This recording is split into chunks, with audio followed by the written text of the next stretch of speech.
Isko Moreno may nakakaiyak na mensahe sa dating katandem na si Doc Willie Ong, narito ang detalye.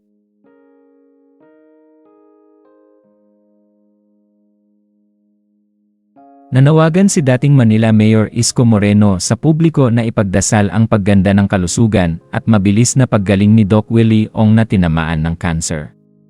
Saad ni Isko Moreno sa kanyang Facebook account. Noong nakaraang Biyernes nakausap ko po si Doc Willie Ong at ang kanyang may bahay na si Dr. Liza Ong.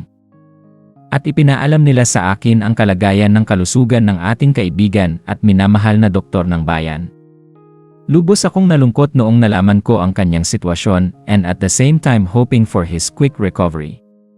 Sabi ko kay Doc Willie, maraming nagmamahal sa kanya at umaasa sa mga libreng gabay at payo niya sa kalusugan ng mga kababayan nating Pilipino. Tatagan niya lang ang kanyang kalooban at may awa ang Diyos na malalagpasan din niya ang pagsubok na kinakaharap niya. Maaalala na si Doc Willie ang naging katandem ni Isko nang tumakbo siya sa pagkapangulo sa 2022 elections.